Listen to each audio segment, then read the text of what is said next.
Oke, di video kali ini kita akan membahas terkait diagram blok. Nah, jadi diagram blok ini sangat penting banget buat kita belajar kontrol otomatik, ya, karena diagram blok ini bakal kepake untuk kita merepresentasikan sistem kita secara keseluruhan. Nah, jadi kalau by definition, diagram blok adalah representasi fungsi setiap komponen pada sistem dan alur sinyal. Oke. Nah, biasanya fungsinya itu pada setiap komponen, fungsi matematisnya berupa fungsi transfer. Seperti itu. Nah, ada dua kata kunci ya di sini, yaitu komponennya setiap komponen pada sistem, setiap komponen pada sistem dan alur sinyal. Maksudnya seperti apa? Lihat di bawah ini contoh diagram blok. Ada sinyal U ya pada domain frekuensi yang kita kenakan pada fungsi G sehingga menghasilkan output Y. Diagram blok ini menyatakan persamaan YS sama dengan GS dikali US. Dan perhatikan bahwa komponen pada sistem itu adalah si balok yang berada di tengah. Sedangkan alur sinyalnya itu adalah duo ini, dimana menyatakan bahwa sinyalnya ini berarti U masuk ke G, yang keluar jadi Y, seperti itu alur sinyalnya.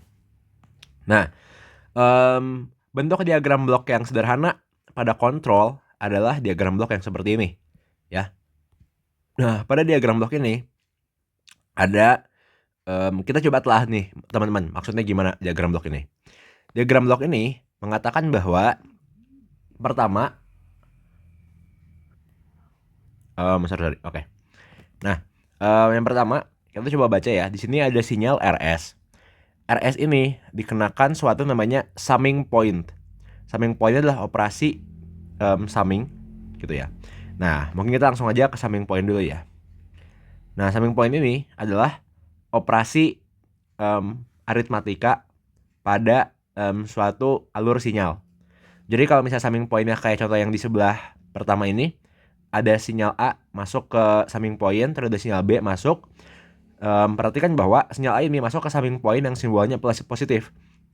Sedangkan sinyal B masuk ke summing point yang simbolnya negatif. Sehingga keluarannya yaitu panah yang arahnya keluar adalah A dikurang B. Nah, kalau yang sebelah kanan ya, ini adalah A masuk ke summing point positif, B masuk ke summing positif juga. Berarti yang keluarnya adalah A tambah B.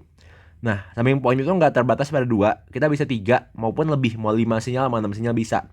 Paling kanan contohnya, ada summing point A, B, C, sama-sama masuk ke summing point dengan simbol positif. Sehingga outputnya adalah A plus B plus C. Seperti itu. Nah, pada contoh ini juga, perhatikan bahwa RS ini masuk ke summing point plus. Dan dikurang sinyal yang berasal dari C.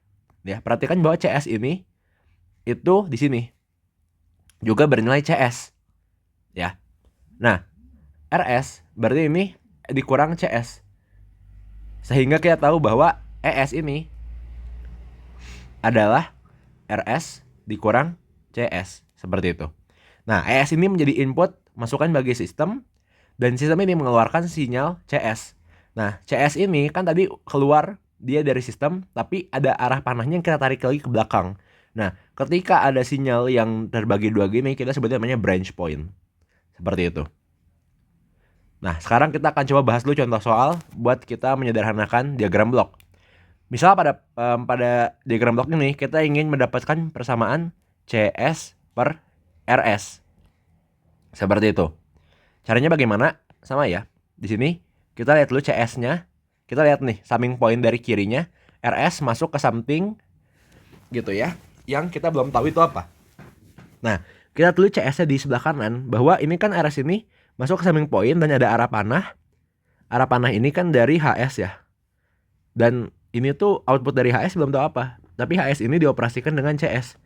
Sehingga kita tahu bahwa ini CS dan output dari CS dan HS adalah HS CS, seperti itu. Ya. Sehingga misalnya kita di sini punya input, misalnya di sini ES. Nah, kita tahu bahwa berarti ES itu adalah, biasanya untuk memudahkan penulisan kita nggak menuliskan simbol S ya, jadi cukup E sama dengan R dikurang HC seperti ini. Nah, lalu kita tahu bahwa E ini akan dimasukkan ke sistem G, menghasilkan C. Sehingga C sama dengan G dikali E. Nah, dengan begitu kita bisa mensubstitusi persamaan yang berada di atas menjadi G R min HC. Atau menjadi apa ini? G R dikurang H G C. Nah, dengan begini kita bisa mengkelompokkan setiap C dan R, lalu kita bisa menghitung fungsi transfer C per R-nya. Ya. Yaitu ini menjadi C 1 plus HG sama dengan GR. Atau C per R sama dengan G per 1 plus HG. Atau kita biar bagus hasilnya di C S per RS sama dengan GS per 1 plus HS GS. Seperti itu. Contoh kedua, misal kita punya diagram bloknya seperti ini. Ini lebih kompleks sedikit. Coba kita telusuri ya. Ini CS ada branch pointnya 2 kali ya. Terus di summing juga di sininya. Nah, kita misalin aja. Misal ini kan C dikali G2, berarti jadi G2C. Dan ini C juga. Nah, karena ini summing point dan plus-plus berarti jumlahkan, berarti G2C ditambah C. C ditambah G2C gitu ya. Berarti misalnya sini adalah sinyalnya A gitu ya. Maka A ini adalah R dikurang C dikurang G2C gitu ya. Atau ya kita bisa tulis sebagai R namanya apa dikurang C 1 tambah G2.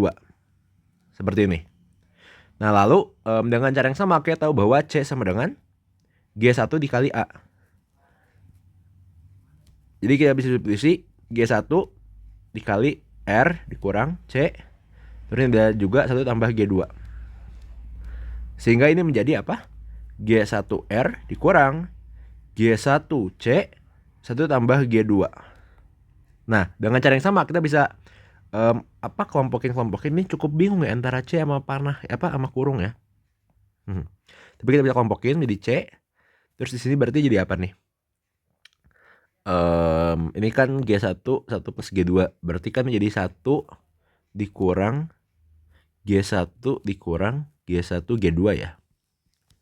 Benar nggak?